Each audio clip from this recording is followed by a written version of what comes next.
Hello, everybody. Welcome to today's episode of Pro Democracy Podcast. We have Arthur Bloom. He's a journalist, formerly of an editor at the Daily Caller and the American Conservative. Now he's the editor at Modern Age. I hope that you tell us about that website in a little bit because, frankly, I've never heard of it, but I think that our audience might be interested in knowing that.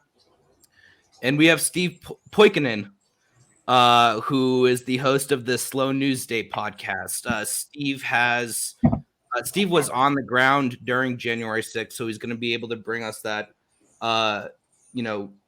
perspective straight from the horse's mouth, so to speak. Arthur has written on January 6th, and I know that he's been following it closely as somebody who is in tune with DC politics and keen to subterfuge, I'd say, right? I've got to focus, especially. I did a lot of academic research on informants and extremist groups, especially right-wing extremist groups, and a lot of the patterns that you see of these groups being just riddled with infiltrators and provocateurs are pretty consistent with what we saw on January 6th. Now, a lot of that is going to have to be speculative when we apply it to January 6th because we just don't know some of the. But I'm sure Steve could elaborate on some of the things that maybe looked a little suspicious from the ground there. Oh, absolutely. And one of the things that I think is vital for people to know if they don't is, and I can testify to this because I got to DC on January 1st of 2021. I had also organized with a group called Action for Assange. January 4th was when the extradition ruling, the original verdict was read. So we were already going to be in DC. We had events at the UK Embassy on January 3rd and then at the Department of Justice on January 4th. When we found out after announcing these events that the Stop the Steal rally was going to take place, there were a couple of us that were like, oh, yeah, we're sticking around for that. Are you kidding me? It's going to be nuts. But the meme is, the story in the mainstream news is that people were caught, the police were caught unawares, DC was caught unawares. Nobody was prepared for any of this, and that is categorically untrue. We were there the entire week. Everyone we spoke to knew that there were going to be upwards of 250,000 people marching in Washington, D.C. on January 6th. Hotel owners or hotel management did. Airbnb got sent out an email to the host saying if people look like they're going to be there for the Trump thing, maybe you shouldn't rent to them. We had to check out of our Airbnb on the 5th from the Action for Assange thing. So I spent the whole day trying to convince Airbnb hosts that even though I look like me, I'm not actually there to go set off the boogaloo. And finally I did. It was able to do that. But on January 4th, we were across the street from the Capitol at the Rayburn Building, where Congresswoman AOC bravely sacrificed herself for the Republic. So let's all take a moment of silence for that. Bless you, Sandy. Actually, I have a candle that I was hoping you would join me in lighting. Yeah. I plan on planting a red fern as soon as possible. But we were in front of that building, and there were maybe 55 of us. There were 3 cops to every one of us in a horseshoe with one exit that was blocked by a paddy wagon. Now, the Capitol Police were told to stand down, spread out, thin out. There were 2 fake pipe bomb threats that were called in, that they had the person on camera rolling up a suitcase to in front of the RNC and the DNC well ahead of when that threat was called in. There were multiple jurisdictions that had access to that video footage in front of the headquarters of the 2 main political parties in the country. They chose not to investigate and wait for a threat to be called in, even though there was incredibly suspicious behavior that took place. We can get into Ray Epps. We can get into all of the people that are associated with him. John Sullivan. We could talk about John Sullivan. My colleagues at the Convo Couch interviewed him at a Black Lives Matter thing in Portland like 6 months before. Have him on tape, and he was there as a BLM activist. And then when he was at Stop the Steal, he was there as somewhere in between Trump supporter and Nick Fuente's hype man. I'm not sure where it landed. Yeah, John Sullivan's footage is really a sight to watch. I highly recommend everybody just watching the full 45 minutes of it. It's you really learn a lot, and there are these multiple moments of what is almost striking watching his videos. This is maybe a little bit of a controversial thing to say, but it's how peaceful everything is. But by and large, everybody is like obeying the police. They're stopping when they were told to stop, things like that. Filtering in single file. Right. Yeah. And as somebody pointed out on Twitter, they were obeying the velvet ropes in the statuary hall. That's not something, you typically see in an insurrection. And then he obviously had the best footage of Ashley Babbitt getting shot. Though he doesn't actually show, or his footage doesn't actually show her getting hit. It pans over just right after that. I could get a little conspiratorial about Ashley Babbitt, to be perfectly honest with you. I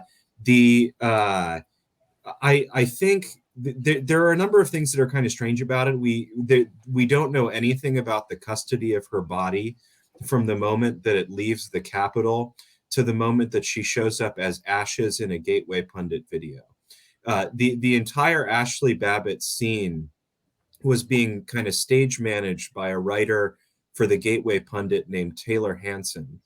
And Hanson was the one who, he was in that corridor when it happened. And then he was the one who got access to her memorial service where they scattered her ashes. We don't know who cremated her, on whose orders, where it was done, anything like that. There's just we know astonishingly little about a violent death in the seat of American government. And that's really very strange. It's one of my lingering questions about January 6th. If this doesn't sound too crazy, I mean, you sort of wonder, did she actually die? Because she shows up as ashes. There's no body. First of all, there are a couple of interesting firsts with cremation. Brian Sicknick, the officer, it's the first time cremated remains have ever lain in state in the Capitol. It's kind of a first. I find that a little bit interesting. But anyway, the Ashley Babbitt thing is extremely strange. The way that her PR and the way her media was managed, and combined with how little we know about the custody of her body and things like that after the shooting, is really very strange. Well, and so to that point, strange as it may be, what the Capitol Police got out of it was what, a couple $100 million in branch offices in New York and Los Angeles. If there was a way to exploit or take a weird, kind of, I guess, conspiratorial angle, if the narrative is she was a violent insurrectionist who was trying to overthrow the government on behalf of, the actual sitting president that day, however that works out in the heads of the people who spun this narrative, then what's the counter narrative? Like, is she a sigil for recruitment for the FBI / Oath Keepers, or 3%ers or Proud Boys, or whichever group the FBI has set up shop in now? I mean, is that it, or I'm just trying, because I'm not discounting anything that you're saying. I'm just trying to see where it fits in terms of narrative or counter narrative. Well, the thing that stands out to me, I guess, about Ashley Babbitt, when you watch John Sullivan's video, the moment that the shoot happens, it has an immediate effect on the crowd. Everybody calms down immediately, and word spreads very, very quickly throughout the crowd, and it gets back even outside the Capitol very quickly. They shot this girl. They shot this girl. It has like a sort of, I would say that's when the riot ended, was when Ashley Babbitt was shot, very, very, very directly. It almost it seems like a crowd management technique or something like that. All of a sudden there's a death. All of a sudden, this is no longer fun and games. Someone has been shot. I think that sort of had its intended effect, or that's what it seems like to me. Well, Okay. I think that the real controversy is right in front of our eyes. I mean, and I'm not discrediting or attempting to discredit anything that you guys have said, but the real controversy is that since 2014, we have learned that it is not appropriate for officers to use lethal force unless they themselves or somebody else is at threat of receiving lethal force from the person they're using it against. And we can see on camera that that was not the case. She had no weapons on her. She was trying to climb through a window. Trespassing is not a executionable offense, right? So I think that's the real controversy, and the response by the media and the left to that very basic fact, just totally ignoring it, is, I mean, it's a massive scandal, and it shows the hypocrisy of the left on full display. Do you guys remember Maria Butina? She was the Russian. Yeah. She was the Russian girl who was accused of acting as an unregistered foreign agent and convicted of that. I went to all of her court appearances. Basically, this is like she didn't fill out paperwork that she needed to. That was like the extent of her crime, right? Well, she was never accused of spying. The media ubiquitously accused her of being a spy for Russia. That's what I'm reminded of here, because only on steroids, because here we have a situation where we have 700 people. None of them are accused by the criminal justice system of being insurrectionists. And yet the media ubiquitously calls them insurrectionists. So it's a massive failure. It's not a failure. I shouldn't call it a failure because it's intentional, right? It's entirely intentional. And Tucker Carlson last night was I actually commend him for calling Ted Cruz out, one of the most powerful Republicans in the U.S., out on calling them terrorists, because they're not accused of terrorism. They're not charged with terrorism. What I don't know what kind of crimes they're charged with: trespassing, unlawful carrying of a selfie stick. It's so. I think that this whole look. If January 6th didn't happen, there'd be a different January 6th, right? There'd be something else that coincides with the pandemic that gives the Democrats the excuse. It'd be more Russia, right? Okay. So to that point, do you remember in 2020 that we were getting hit with memo after memo from the Department of Homeland Security saying that there was an impending cyber attack that was going to take place? It was going to threaten the integrity of the election, and it was going to be Russian and Iranian hackers out of via Venezuela.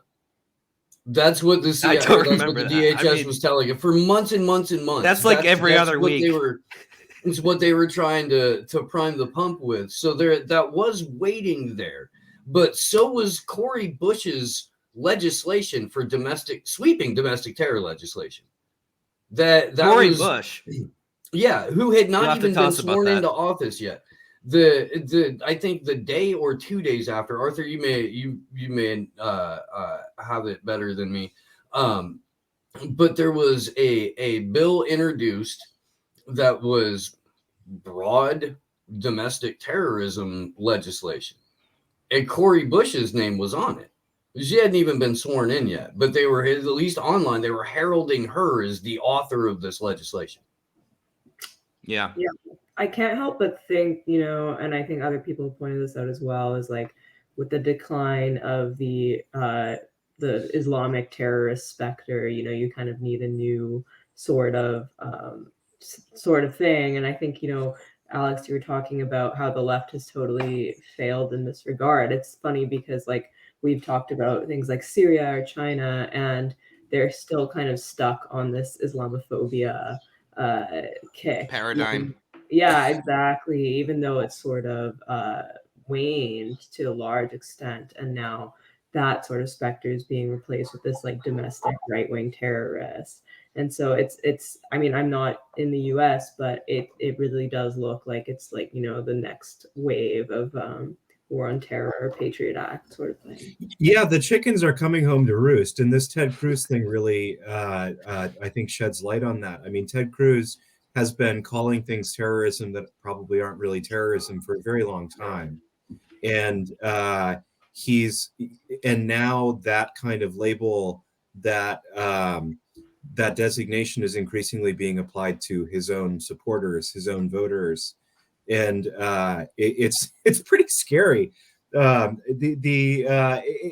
I think, you know, I've talked to my previous job, I used to have to talk to Republicans all the time, Republican politicians. We would have them on the show, and getting them to have second thoughts about kind of the terrorism industrial complex is very difficult. They thinking a new, they're very scared to think in a new way about this sort of thing, and so I don't even think Ted Cruz even, you know, thought twice about calling it a terrorist attack. Of course, it's a terrorist attack, and so he throws it out there, and all of a sudden, all of these right wingers across the country are like, "Wait a minute, Yeah. no, we're not." You know, I just don't think he was expecting the backlash, and he's been on this apology tour for the last 24 hours. Well, after getting humiliated by Tucker Carlson and being called a liar more in that like 40 seconds on Fox News than any other panel or, you know, show host has ever had the temerity to bring to him, in a way that Tucker did it as someone who has, you know, vocally supported Ted Cruz before. Yeah, that had to, you know. Well, and I was also going to say, you know, Ted Cruz has referred to January 6th as a terrorist attack consistently. Other people pointed this out. Even right after it happened, he used that phrasing. And the reason why it matters is once you use the word terrorism, it opens up all sorts of cans of resources you can use to deal with a problem. It opens up all sorts of tactics become justifiable once you use that language. And they could, I mean, they could drone strike them, right? I mean, they're enemy combatants. They're you know, indefinite. I mean, that's what and it wouldn't be the first time that they did a drone strike on an American citizen because of the terrorism charge. But go ahead, Arthur. I'm sorry. Well, you're right. We live under a government that has claimed the authority to extrajudicially kill an American citizen without a trial. And so there is no restraint other than what they think they can get away with. Now, does that mean we're likely to see Trump supporters getting drone struck? I don't know. I kind of doubt it. No. But the only thing that's keeping that from happening is because they think it would backfire. It's not because they recognize any kind of legal constraint there, because there isn't any anymore. Well, I mean, the move bombing kind of proves that. Yeah, I mean, that's a good point, but I think that in this age of information, social media and 24-hour news, it'd be a little bit, and you know, I think that it'd be harder. Well, maybe not, but I was gonna say I think it'd be harder to justify it against what the media calls white supremacists than it was then to justify it against black nationalists. But I actually, you know, this is the interesting thing, because once you paint them as uniformly white nationalists, neo-Nazis, what have you, and there was like one guy there with some kind of Nazi shirt on, but overall I've heard from the January 6th crowd them comparing the authoritarian crackdown against them to Nazism, So, which, obviously that's not a favorable comparison. It seems like overall they're not white supremacist neo-Nazis. So I was wondering, Jordan, if you could talk about the, because I know that you have a history on this subject. Talk about the infiltration of actual, far right KKK style groups by the federal authorities, and what you said at the very beginning that a lot of this reminds you of that. So I was wondering if you could elaborate on that. Sure, yeah, I'd be happy to. The amount of mischief that a far right informant can cause is pretty limitless, and you can go back as far as the history of Nazism exists. Adolf Hitler was an army intelligence informant who was sent into the German Workers' Party to gather, and he was an informant sent into a far right group to gather intelligence on them. He caused quite a lot of mischief thereafter. The history of American far right groups is pretty similar, and you can look at almost the leadership of almost every far right group that you can find is just riddled with, or even consists of, informants. George Lincoln Rockwell, the founder of American neo-Nazism, used to regularly phone the ADL's man in Washington to let him know what he was up to. The leader of American neo-Nazism was an informant. For the ADL. Yeah, for the ADL. And you could go into more recent days. Richard Spencer outed one of his donors on a live stream. He's also been a big source for Luke O'Brien's reporting at the Huffington Post. They're playing an interesting little game of telephone that they think they're so coy and smart with Luke and Richard there. But Richard's an informant. Enrique Tarrio. And the one thing that's also consistent over the history of this sort of thing is that the informants make matters worse. An informant has, so like, I think a lot of people sort of have a stereotype in their head when we talk about informants in far right groups. They think about the movie Black Klansman, the Spike Lee movie. Have you guys seen that?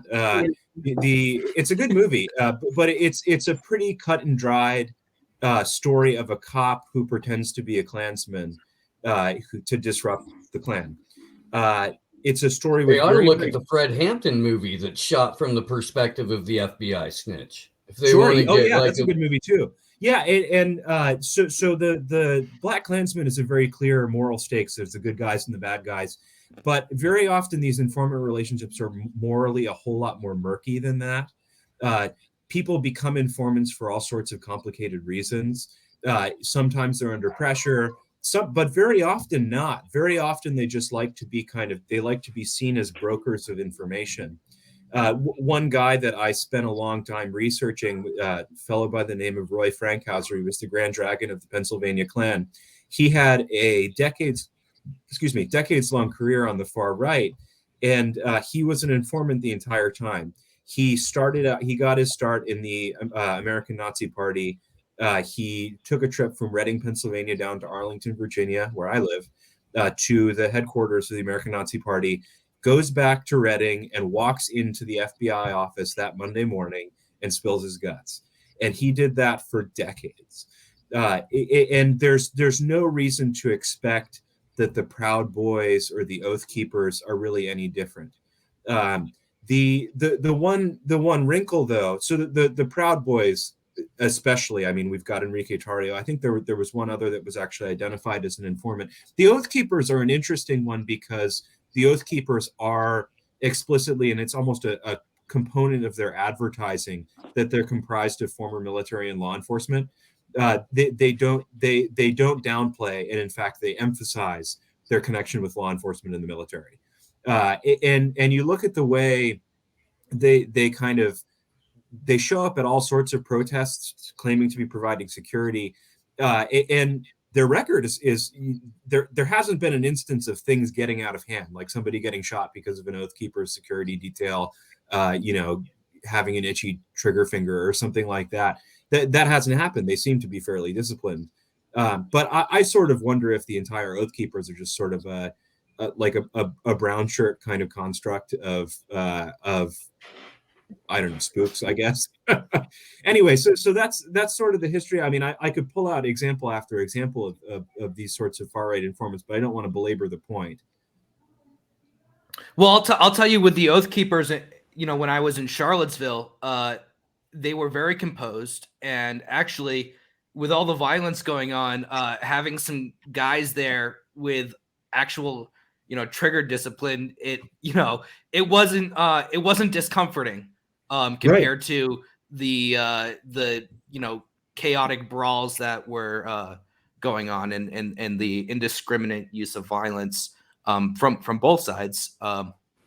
But yeah, I mean, so I wonder if we could talk about a little more from Steve's perspective about like suspicious things that were going on, because I saw like one video where, I mean, this guy comes up to the police and they look like freaking stormtroopers.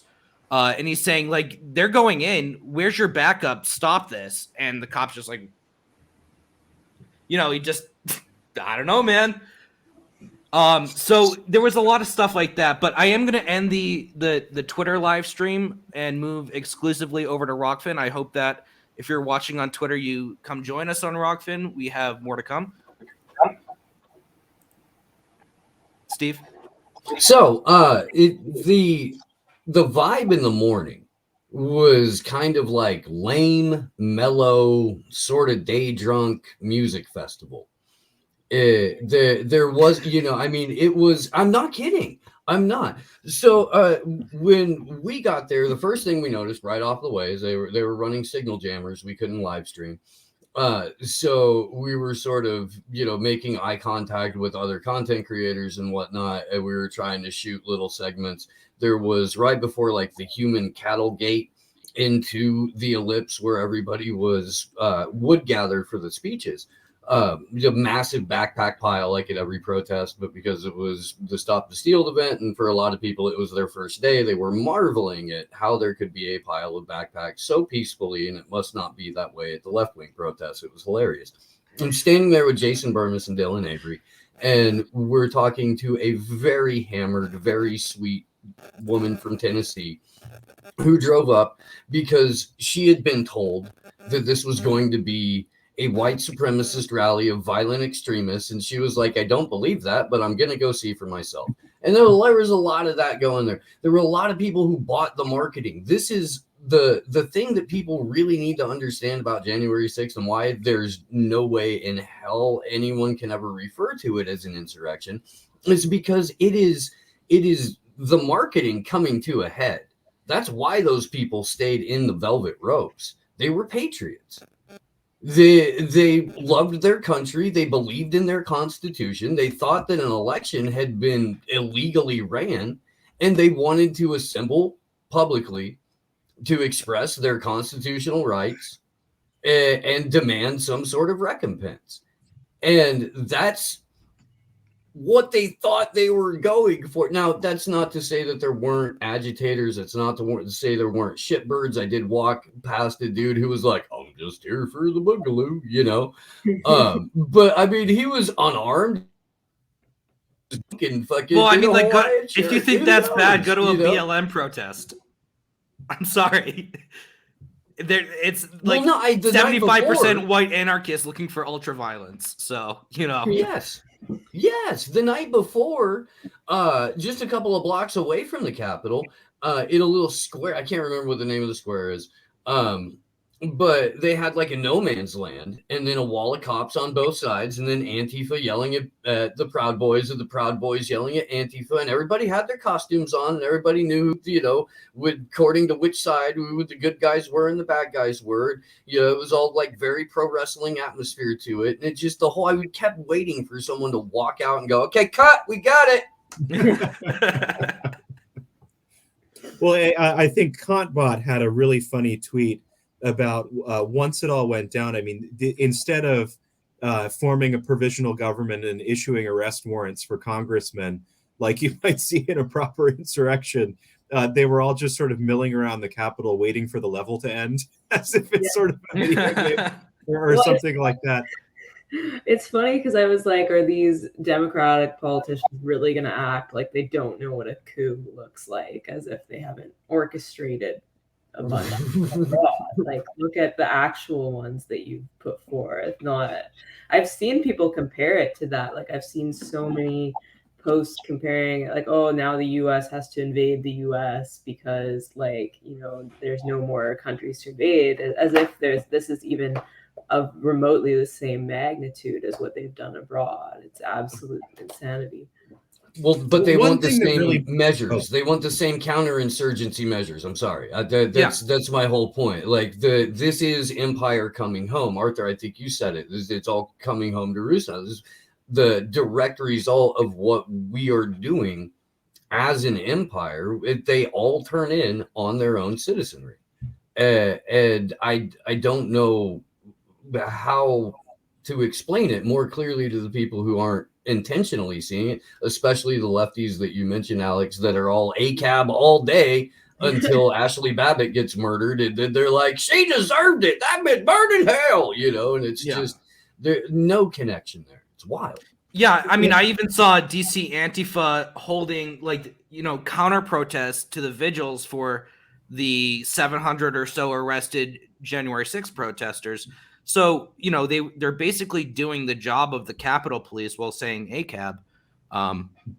But, you know, really quick, if you want to see what a real insurrection looks like, look at Kazakhstan today. You know, look at what Debbie Wasserman Schultz tweeted yesterday about the provisional government, so-called, of Venezuela, where you know, former U.S. Special Forces, what was it, last year or 2 years ago, entered the country on speedboats with 320 M4 carbines, rocket launcher, high-tech night vision goggles to overthrow the democratically elected government there in support of a government which has, by the way, collapsed. I mean, a fake government which has collapsed internally with a lot of defectors because of the sheer amount of corruption, and only has support from the United States. That's its only claim to legitimacy. Look at Ukraine. I mean, look at what happened in Ukraine, where actual, you know, neo-Nazis and neo-Confederates, yes, neo-Confederates in Ukraine, as shocking as it sounds, if you look at their takeovers of government buildings, they were hanging Confederate flags. I don't know why Ukrainians would have any kind of affinity with the plight of the South during the Civil War. It doesn't make any sense to me, but that's that the Russian naval ensign that you're talking about? Like, there's the Russian naval ensign looks like the Confederate flag, and that's why they fly it in the Donbass. I didn't see it in the Donbass.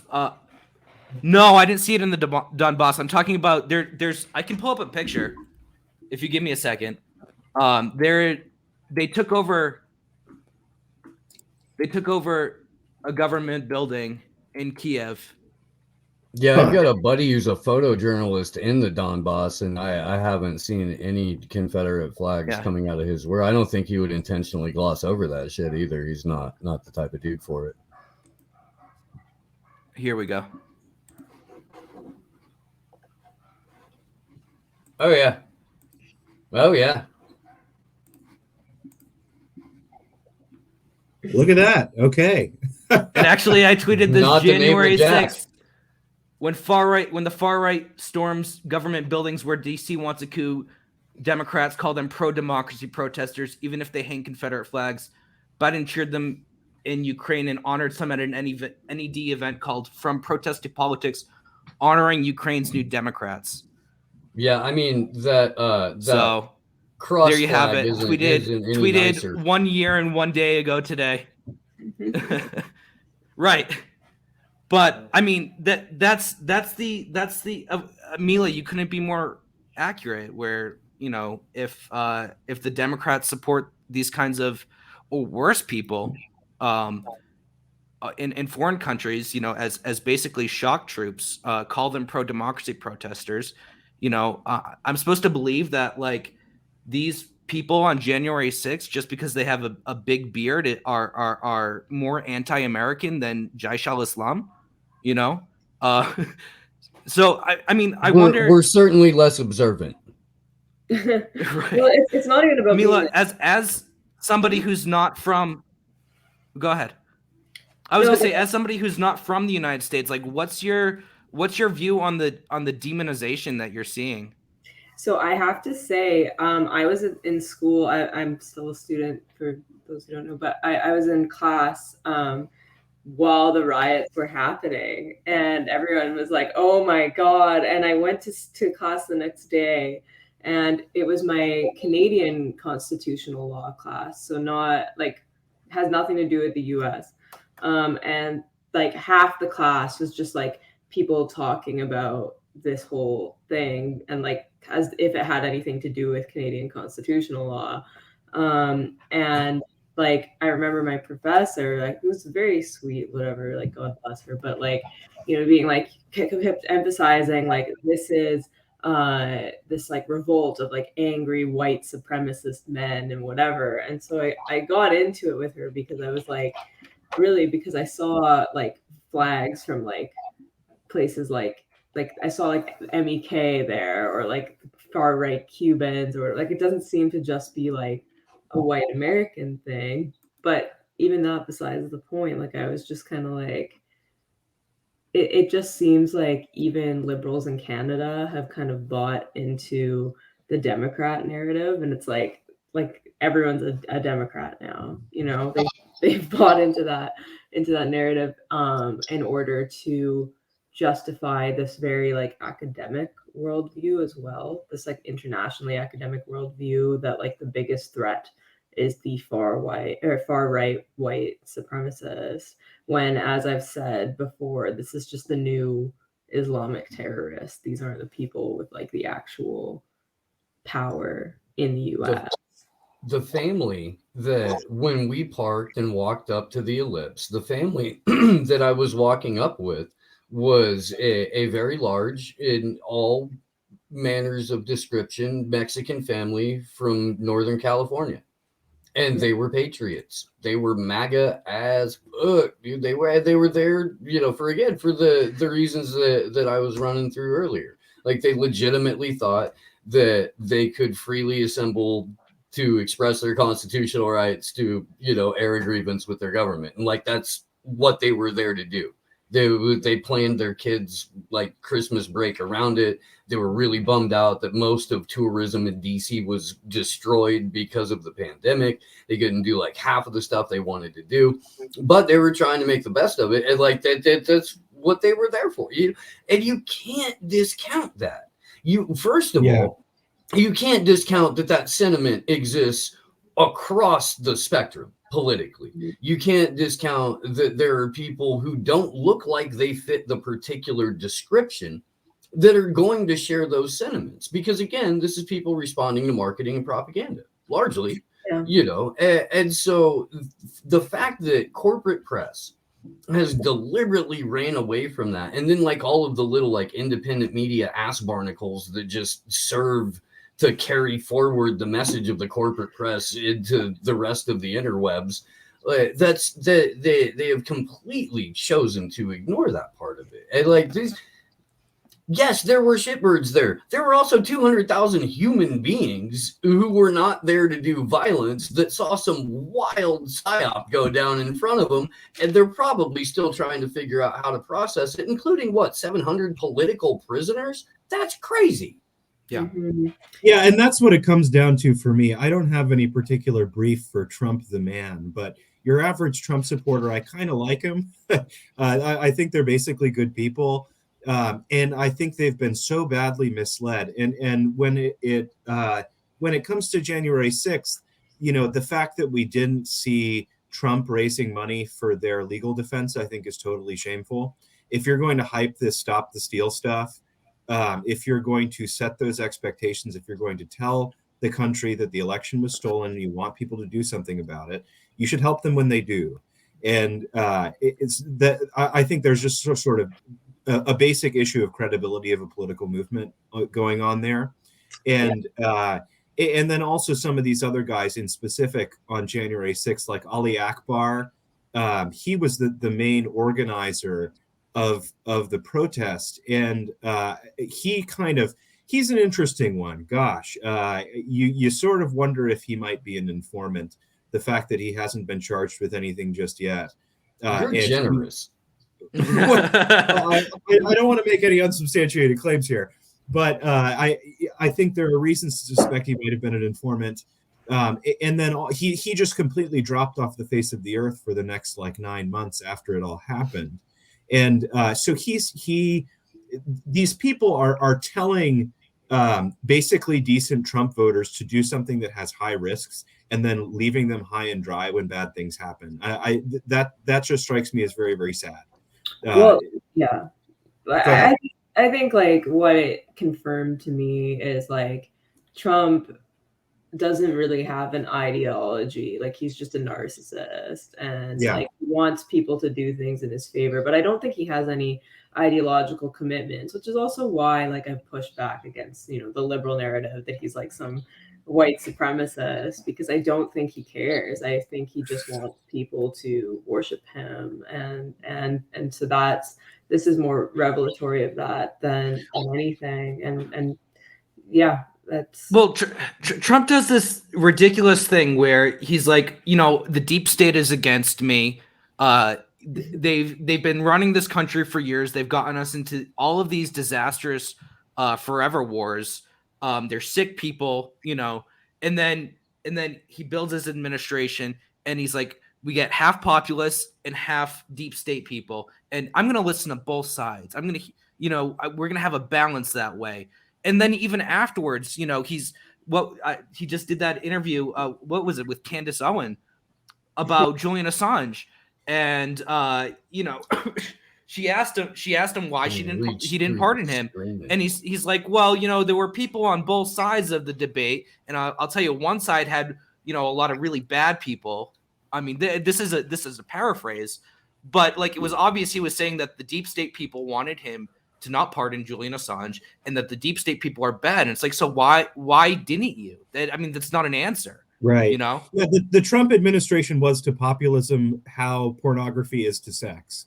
It like basically fake. You get like a frisson of pleasure from it, but it's hollow, and you know, there's no follow through. And then look at the Secretary of State right now. Your own masturbatory purposes. Right. Yeah. Yeah. And look at his Secretary of State, who, I mean, Jordan, I'm sorry, Arthur, I want to know what your view on this is, because this is actually something we've kind of debated here, is whether Pompeo might run against Trump in the primary. Well, as far as I can tell, Mike Pompeo is running in a primary of one, and that one is Sheldon Adelson's widow. He's looking for that fat check, but I don't think he has any constituency. I mean, I guess the question of whether Trump is going to run in 2020, it's like the most fashionable parlor game in DC right now. But I kind of think he won't do it, but he's just going to drag it out as long as possible because he wants to kind of maintain that control over the narrative and things like that. But will he actually pull the trigger? I'm not sure. Well, this is something that's consistent throughout Donald Trump's history that also ties in everything you were saying about the lack of support for the political prisoners, for the people who have been hemmed up by this. Donald Trump's legacy is built on him pitching a product, undercutting everyone in the process, screwing over all of the builders, and then bouncing and throwing lawyers at it later if it comes to it.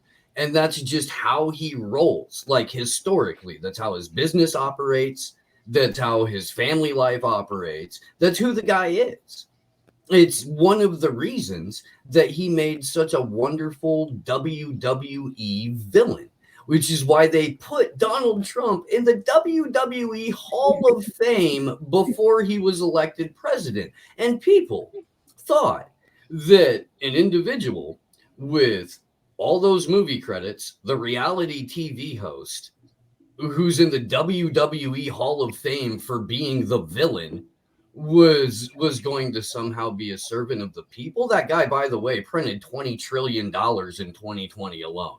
That guy was a real estate settlement broker for Benjamin Netanyahu. They had a neighborhood named after him in the Golan Heights. That guy was a vaccine salesman. He passed the largest 2 mobile upward transfers of wealth in recorded human history. That is bringing more socialism to the shores of the United States than Roosevelt. And I dare anyone to challenge me on that. I think you're probably right about that.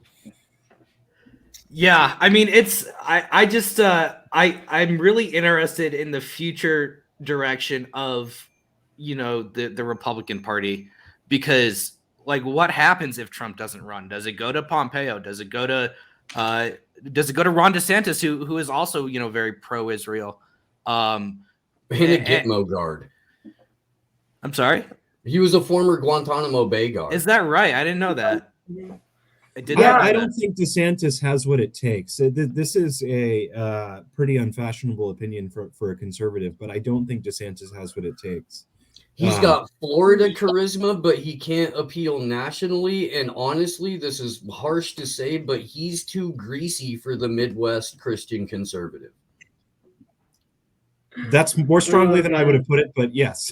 I operate on cynicism and caffeine and just enough cannabis to keep it in check, my friend. I do.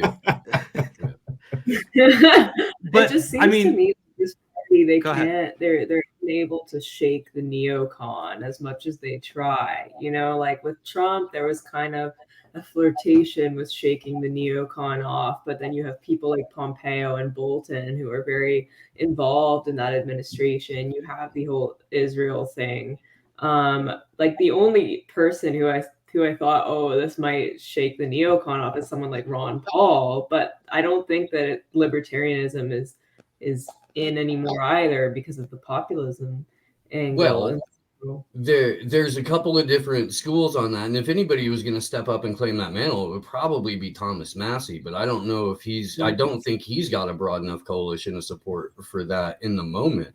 I do think that like the paleo libertarian segment, though, especially where it's been more or less driven by Scott Horton, they've been making massive inroads in at least opening people's eyes on the right to the real cost of American empire, and are doing, I don't know, at least decent work in undercutting the neocon narrative. The debate that Horton had with Bill Kristol should be like required viewing for every freshman college student in any sort of government class.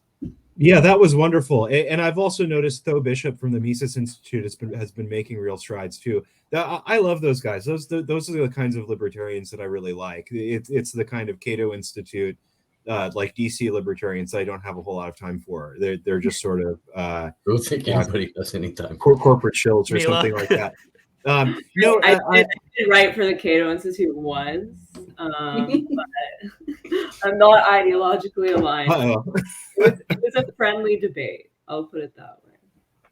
Well, what I'd kind of like to see is some kind of real populism, kind of like what you were saying, Steve, with the incredible upward transfer of wealth with COVID. There's not a whole lot of the middle class left, and the middle class is the social base of the Republican Party. What do you do when it disappears? What does the party look like? That's sort of the deeper question. And where do the politicians come from in a country where the middle class is no longer large and stable? And what do they say? I think, Josh Hawley is kind of grasping at an answer. He's an interesting one. I think he's maybe not broken with the past quite as much as we might like. He's the one that I'm watching for 2024. I mean, I would say he's kind of gotten like this mid-century American radio host patois, this way of speaking. I kind of like it. It seems retro to me. Is it a little too strange to play in a national presidential election? I don't know. But I'd like to see a conservatism that takes on the banks. They are the exploiters of the people. Let's put usury back on the right-wing agenda, like doing something about Yeah. usury. That's sort of like so much about like modern right-wing politics you can just find in the poetry of Ezra Pound. You could just like read the cantos and see what right-wing politics of the future is going to look like. But no, I kind of think the neocons are like reconstituting themselves, and one As thing that Hillary Clinton Democrats, yes. well, yeah, some of them are actually just going back to where they came from, and that's what that's what the Bulwark crowd is kind of doing. But I kind of think that this kind of new I make fun of it a lot, but we've seen in the last year or two that all these conservatives that are there's this macho posturing. We've got to get tough. We've got to talk like we're badasses and like this kind of thing. The macho posturing. It's become very, very prevalent on the right. And what is this about? In my more conspiratorial moments, I wonder, is this about sort of preparing the ground for war with China? And you guys know Bronze Age pervert, right? Yeah. So he's a neocon psyop. He is 100% a neocon psyop. His dissertation advisor at Yale is an East Coast Straussian, Stephen Smith. And so he is deeply ensconced in like the neocon opinion making machine. His one of his mentors was David Sidorsky, who's on the board of the Jewish Institute for National Security Affairs. So he's and this is a guy who's like posing as like Putinist right-wing bodybuilder kind of guy. He's a neocon. I think this is very interesting. There are these sorts of things, and the thing that just came out a week or so ago, Jack Murphy. I wonder if there's some he kind of exploded. But I wonder if his liminal order is some sort of intelligence operation. They were using Wicker. Wicker is a chat app that has some serious security concerns. It was funded in part by Thor Halvorson, who I'm sure you are well aware of. Yeah, he's the founder of the Human Rights Foundation, and he hosts the annual summit that is basically like a boot camp for regime change activists. He's also related to Leopoldo Lopez, who is the mentor of Juan Guaido and a violent terrorist, actual terrorist.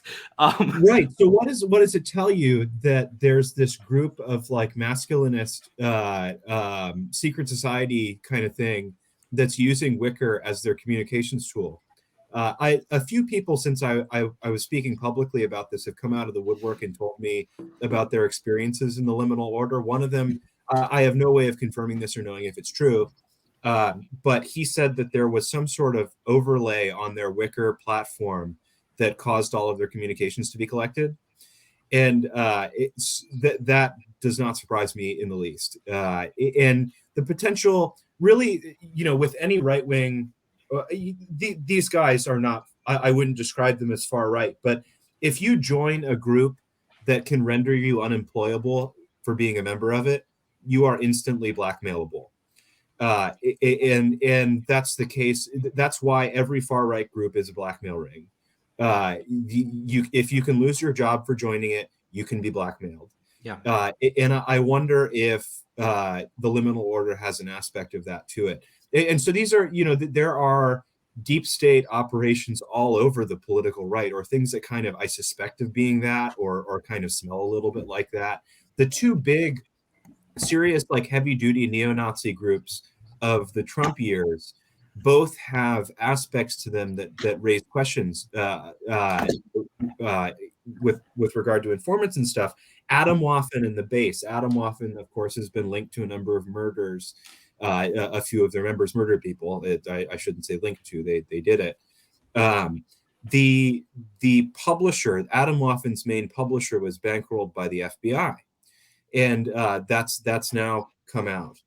And so the way a lot of these groups, I think, they draw in young and impressionable men and get them to do crazy things. That's what the purpose of a lot of these things is. And the same thing is true for the base. The base is another one of these hardcore neo-Nazi groups and I'm not kind of out on a limb on this. Jason Wilson at The Guardian started to have suspicions about this group. The leader of it was a former government employee who fled to Russia. So both of the heavy duty new neo-Nazi groups of the Trump years kind of smell a little bit like intelligence operations. Yeah. I mean, it's hardly surprising. I did want to comment on, because you mentioned Josh Hawley, and it seems like the populist right has kind of a weak spot where, I mean, on one hand, they're against confrontation with Russia, but they seem to be very pro confrontation with China. And I'm not going to pretend that China is like some, utopia. I'm not that kind of person, but and there may be I would think that if I were a populist, I would want to promote a mutually beneficial trade relationship, other kinds of relationship with China, not necessarily view it as necessarily the strategic enemy, right? But Tucker has that. Hawley has that. One thing that Tucker has that Hawley doesn't is that he's kind of culturally liberal, right? Tucker, in that, Hawley has this history of working with organizations that campaign against things like gay marriage, right? And I think that's where Trump found some of his success, is that he somehow was able to claim that he was a conservative, but he didn't have that stigma of the gay marriage issue, where I think that, I mean, I don't know any gay Republicans. I'm sure you probably do, but is that a big issue for them? Well, I think one phrase that's relevant to this is I think it was Matt Walther that coined the phrase "barstool conservatives," conservatives of the kind that listen to Barstool Sports or follow their podcasts or whatever. People that are not especially socially conservative, that are just they just don't like the left, and there are a lot of these people. And I think that you've hit on something that is very real, very real with the Trump. Trump did not evince any kind of particular affinity for social conservative causes. There was just on abortion this sort of strategic alliance, and we heard endlessly from the sort of the trendier or more fashionable evangelicals about how this was going to be morally compromising, that it was morally compromising for the pro-life movement to make this strategic alliance with Trump. I think that was overstated. I mean, it remains to be seen. If the Supreme Court strikes down Roe v. Wade, that alliance will have paid off in spades. It will have been entirely worth, allying with the philandering con man. If you get what you want, I mean, politics isn't about whether a person's like a good, whether a politician is a good person. It's about whether you can get what you want from them. And I think conservatives for a long time have kind of focused on the politics of like symbolism instead of the politics of dollars and cents and, what is this person going to do for me? I think the pro-life movement had to kind of grow up and get a little bit realistic when they made that strategic alliance with Trump. And I don't think it's morally compromising, but there are a lot of people who do. Well, I think with politics in general, if you are in it for moral purity, it's not like you're still deluding yourself. There was I remember one of when I used to take political science, and I had and I read Machiavelli, and one of his points was if you're in this for morality, it's kind of get out of the kitchen. You can't stand the heat, And I do think that's the case. You're not like get involved with a charity or like a church or something if that's what you're trying to do, you know. Somebody should tell AOC. Where we're going, I've where tried. we're going, we don't need morality. Any thoughts, Steve?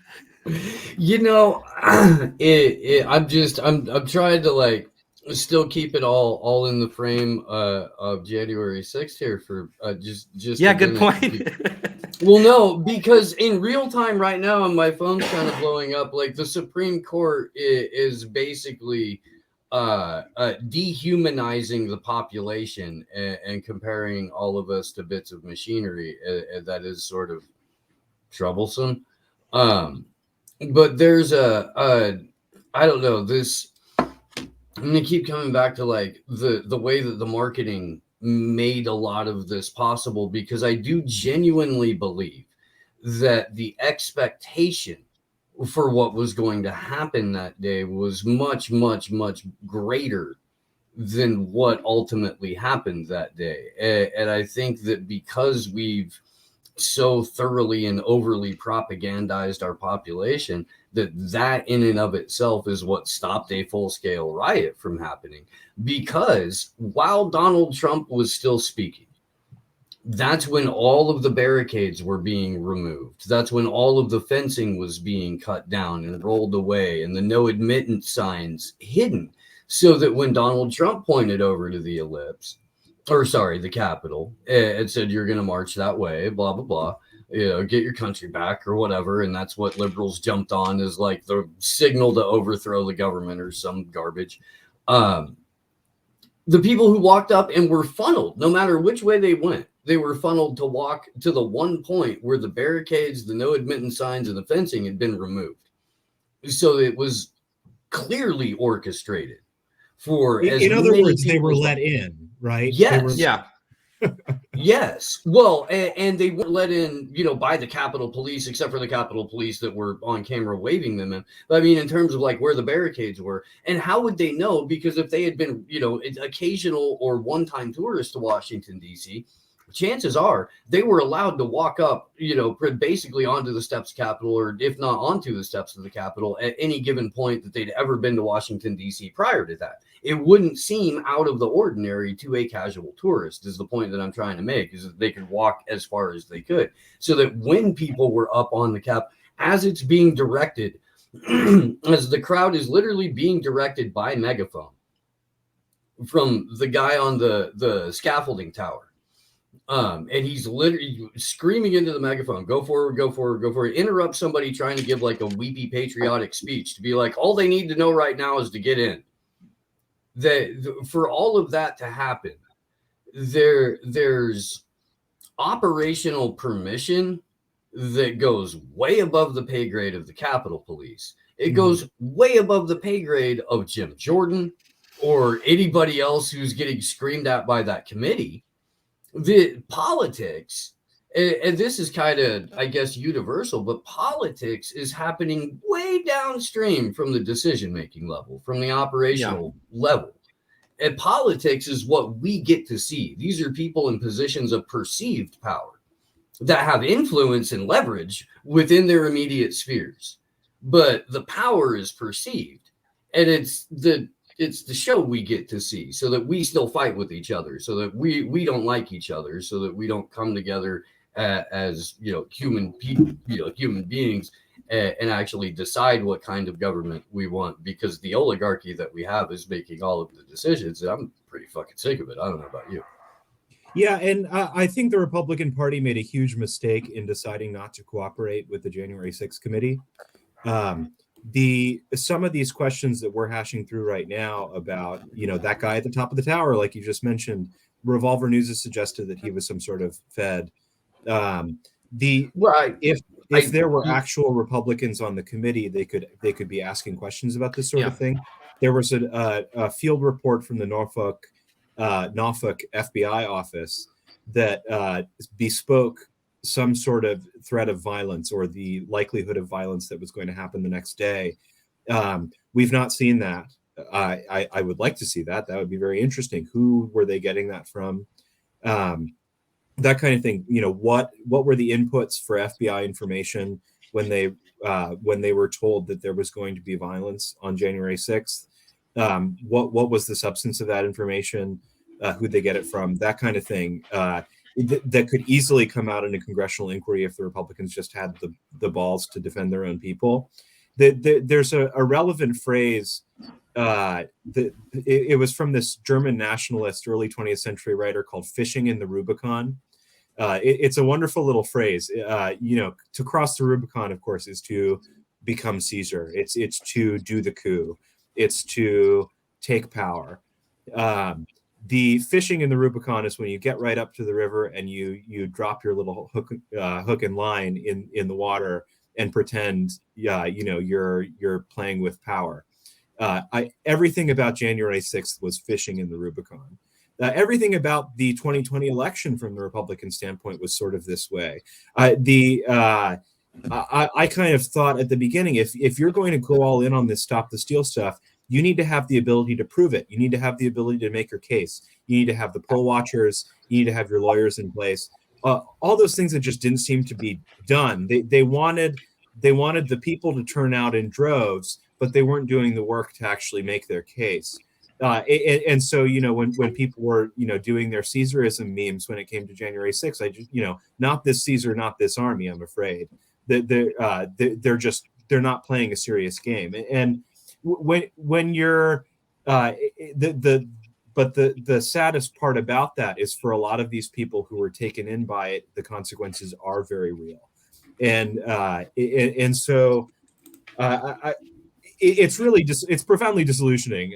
I think I didn't think much of Trump beforehand, but 2020 was really an embarrassing show. It's funny to me because actually on January 6th of last year, I tweeted, what are these people doing? They're not going to go in. This is when they were inside. So they're not going to go in and start making laws, right? They're going to wind up with harsh prison sentences. And I had all these leftists, blue checks even, come at me and say, oh, they're going to get off easy. They're white supremacists and the police are white supremacists. So therefore, there's not going to be any kind of repercussions. Just using this really faulty logic. And of course I was right. But I want to compare it to something I witnessed firsthand in the previous election when Donald Trump was inaugurated, and the protests that happened around that, the riots. First of all of DC was completely militarized. I wasn't there on January 6th, so I can't compare it one to one. But I can tell you that if the police didn't want you to go in someplace, you weren't going. And so what happened is, at the checkpoints which let you into the inauguration, they had all these activist groups doing various blockades. So that did dramatically, in my view, that dramatically decreased the turnout. So when the media had all these pictures of the lawn and the whole Washington Monument and that whole area, and showing how empty it was, that was a result of some of the protests that were going on. But more importantly, what happened after that was there was a anti-capitalist march where organizers, and I interviewed them in the lead up to it, told people, don't worry, the police do not do mass arrests in DC. They don't kettle you. Just wear black and a mask, and you can do whatever you want here because there's no danger. And of course, what happened is that they did get kettled. They got surrounded by the police and arrested. And there were about 230 of them. I was in that group. I got pepper sprayed, I got trampled, and I got arrested, spent 25 hours in jail. But it's amazing to me because everyone was let out. I mean, there was a lot of property destruction. And it wasn't just like Starbucks. It was also things like bus stations, which really kind of rubbed me the wrong way because, working class people use bus station. You're against capitalism, yet, you're destroying infrastructure that benefits the working class. But they were let out after 25 hours. And eventually all the charges against 230 people were dropped. The only people that were convicted in plea deals because they took pleas. So compare that to the January Sixers, who caused significantly less property damage, who didn't really do anything more than trespass, who are now spending a year in jail, some of whom without violent offenses. And you know, I'm not going to say that there was a lot of political support for the January 20 people, the people that were protesting against Trump, but there's even less support for the January 6ers. Even on the right wing, people are afraid to just say, hey, these guys are political prisoners, and maybe we don't agree with what they're doing, or what they did, but you know, the punishment has to fit the crime. There's not a whole lot of that. So I just want to raise that because, you know, I'm not so sure that there were informants guiding the left wing protest, and it seems like they were on the right, but in both cases it was kind of monumentally stupid, where it was just like, you know, go in, do what you want, and there's, you know, not going to be any problems, and then when there are problems, they're ditched. You know, there's very little support. So I just wanted to raise that parallel. I don't know if anyone has any thoughts on that. I mean, to that, I would say that largely the left has been so thoroughly brought into the national security apparatus fold that they don't necessarily need direction anymore. They're doing it on their own. And they're doing a really good job of it. This is something that might be minorly tangential, but if you look at like Herbert Marcuse, who came from the OSS and then sort of became the founder of modern American leftism, there's really short, really straight line between, you know, the intelligence community and what this generation thinks of as leftism. Gloria Steinem too. Oh yes. Those Boots Riley is the person who told me that. That's crazy. They're just all around. But in the emergency stimulus bill that Trump signed just a few days before January 6th. This is something that my co-host and I were like ranting about on the show, just because we couldn't believe that we were going through ridiculous pork in the stimulus package for the $600 that the peasantry was going to take. $188 million was appropriated to the repairing of anything that was damaged, the replacing of anything that was broken, and the repair and maintenance of the Capitol building, interior, exterior, and grounds. Just days before, nearly $200 million was thrown into that stimulus bill. Now, and I'm not necessarily glad I pay my taxes. Yeah, I'm not necessarily suggesting that they knew in advance. A new laptop. Well, yeah, and AOC new shoes. Don't they also had to get AOC some new shoes. But I mean, it's in terms of property damage and like direct compensation mechanisms for it, one was provided in advance. Yeah. Well, one other topic that I think I'd be curious what you all think about it is the suicides of the cops after January 6th. Yeah, I find that very interesting, and you know, thinking about why they did it and what January 6th must have what they must have thought about it, or I don't want to. I'm a conservative, and I don't want to get too Jeffersonian about, like, you know, the virtues of watering the tree of liberty every now and then. But every now and again, I don't think it's a bad thing for the government to be put in fear of the people. They weren't, though. I'm sorry to interrupt, but they weren't. I mean, it was they're playing like they were. The Democrats are doing that. They're exploiting that kind of idea, but they weren't, you know. Well, at the end of the day, I suppose I believe that having the QAnon shaman standing on the Senate dais of the most powerful country in the world is a powerful symbolic act. And that it's humbling for the United States. It's humbling for the empire. Maybe it's one of the most iconic photos I can think of. And, you know, the idea, you know, I feel for those cops, the ones that killed themselves. Like, they think that they're guarding, you know, the people's house. They're guarding the representatives of a democratic country, and all of a sudden, here's the demos, and they hate you. That must. And AOC hates you. Well, and maybe AOC does too because they're cops. But the idea of like being confronted with the actual demos as opposed to just like the representatives, and it's very different than what you thought it was. I think that's maybe the most undiscussed and powerful part of January 6th. I don't know. What do you all think about that? Yeah, I thought the suicide cops thing was a little suspicious, not just because like I was kind of wondering why they would do that just from like the events of January 6th did not seem that traumatic to me in the grand scheme of things. And so it seems like more of a political, like it was seen very politically advantageous for the Democrats to highlight that. And that's even in light of like their very anti-police streak this past year.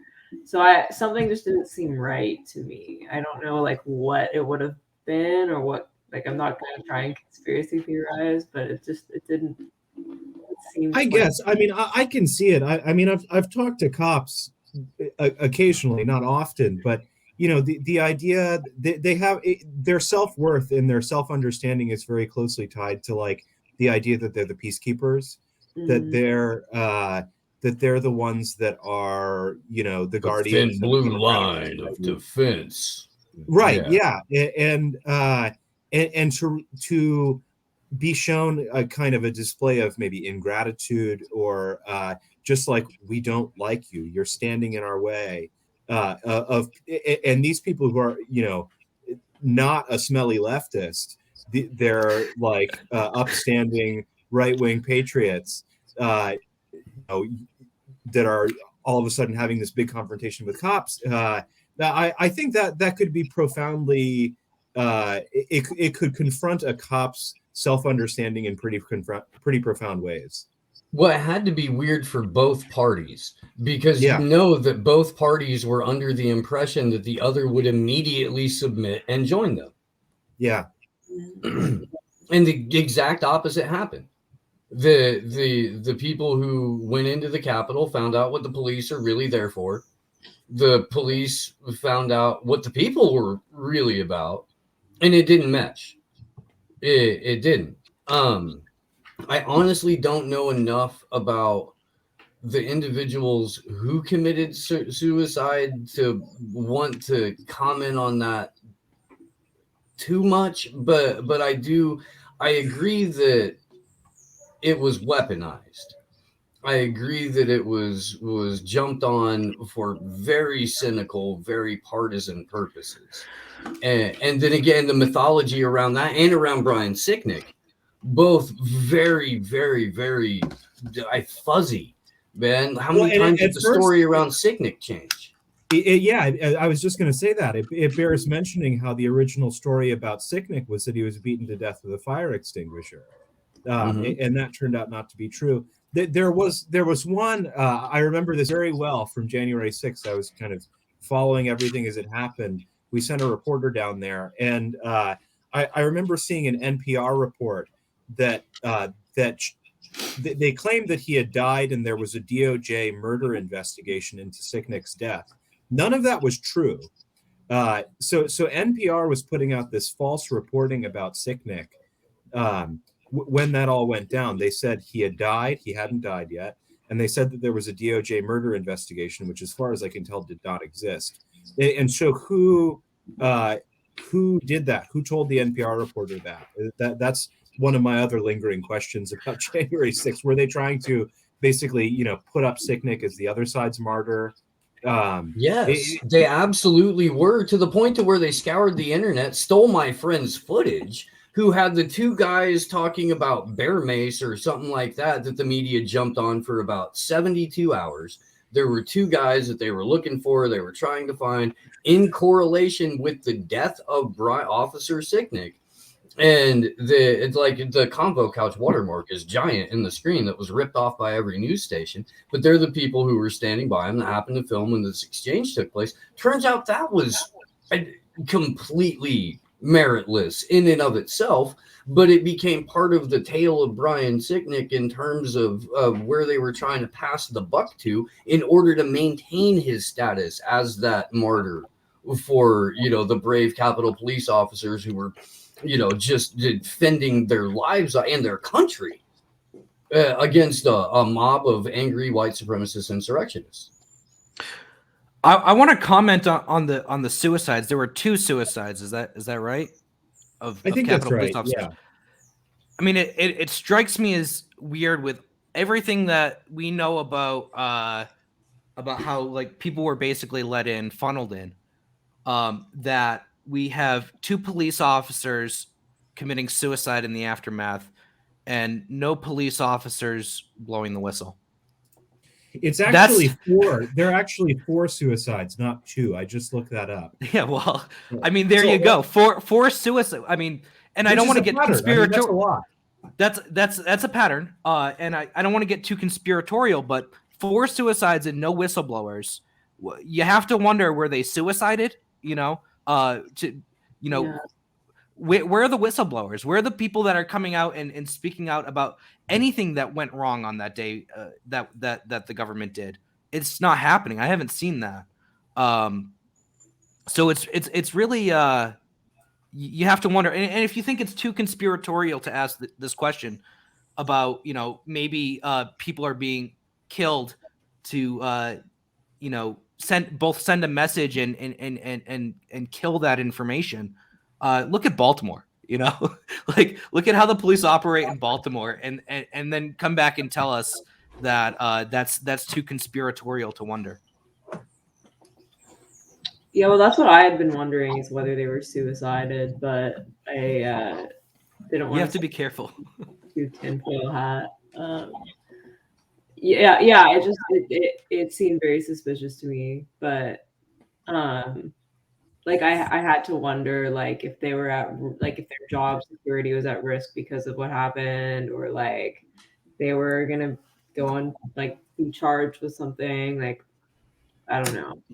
Well, and they did a massive restructuring of the top bureaucracy around the Capitol Police, and they did a huge shakeup in terms of personnel at a bunch of other levels, and then they gave them extra billions of dollars in branch offices. And that still trips me out, that what we got out of January 6th was federal police offices in Washington, D.C., and then L.A. and New York City, and that there are now federal police who are not accountable to anybody in the jurisdiction and where they operate, who get to maintain grounds in an operational, presence.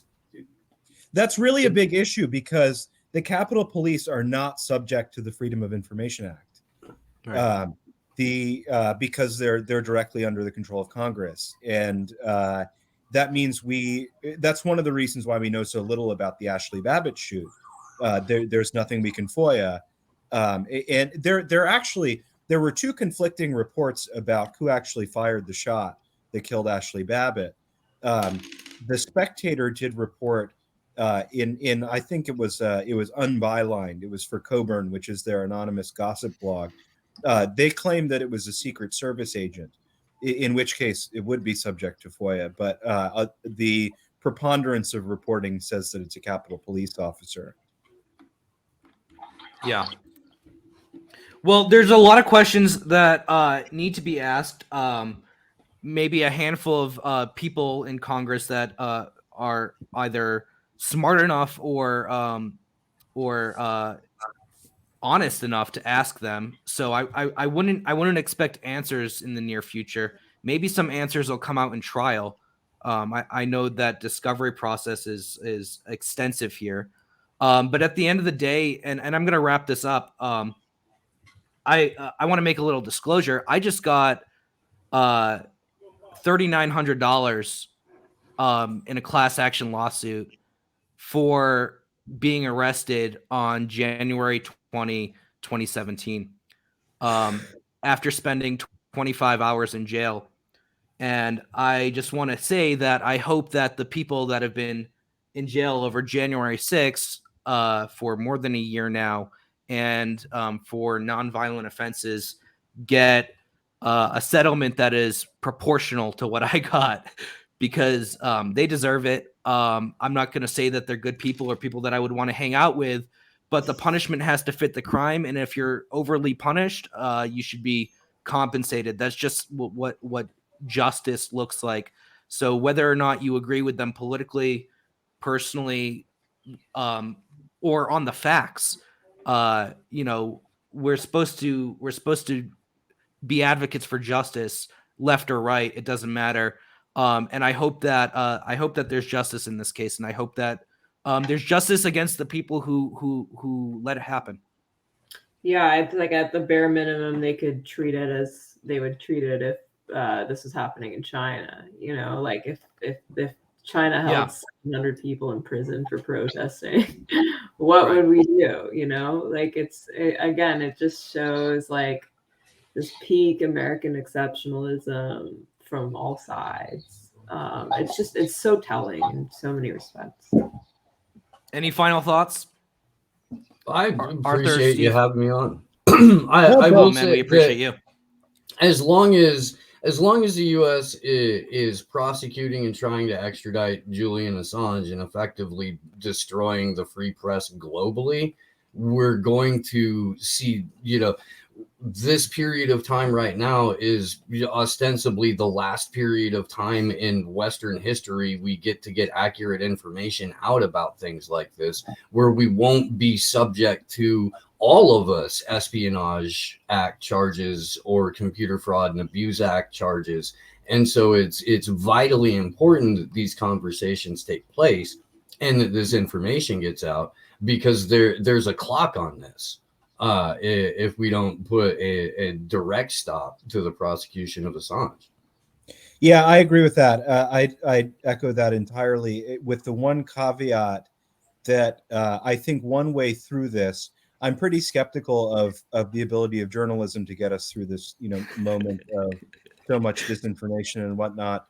But the one thing that can is a Congress that's willing to use its investigative powers aggressively. And I would really like to see that. I don't see much sign of it.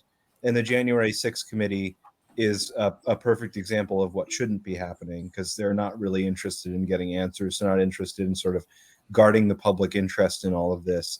But any kind of using Congress's investigative powers more aggressively is inevitably going to be called McCarthyism, because it is McCarthyism. And I guess this is my right winger, my inner right winger coming out. But I think we kind of just need to get over that. An aggressive investigations from Congress are good, and we should do more of them. Yeah, I mean, sometimes depends on what's going on, but we might have to. What's that, Mila? No, it's like everyone's just like silent. I mean, that assumes the Congress is operating on its own volition and in the interest of the people, and I have yet to see direct evidence of that. Fair enough. I didn't expect you guys to go for McCarthyism. All right. Well, Jordan, we appreciate Arthur. We appreciate you. And again, you're writing and editing for Modern Age. Is that correct? What's Modern Age? Yeah, Modern Age is the oldest journal of conservative thought on the right. It was founded in 1957. Russell Kirk was an editor.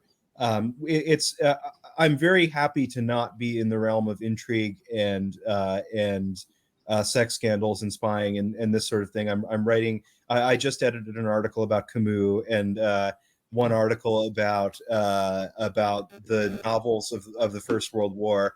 So it's a little bit of a change, and it's way lower stress, and so I like it. Yeah, the news gets tiring, huh? It does, and stressful. Yeah, and Steve, he's with Slow News Day. It's a wonderful podcast. You can find it on YouTube and Rockfin, probably elsewhere as well. Steve, anything else you want to plug? Yeah, so the group that I organized with on behalf of a free press and Julian Assange just announced that we'll be back in DC on April 11th to mark 3 years since Julian Assange was trafficked from the Ecuadorian embassy and placed into the Guantanamo Bay of the United Kingdom. It just found out about that like yesterday, so I'm gonna plug that. And then no, I just thanks, I appreciate it. Yeah, rockfin.com/slownewsday, slownewsdayshow.com. We're going to start a whole like Mastodon thing, but that's Why? Why? Because why not?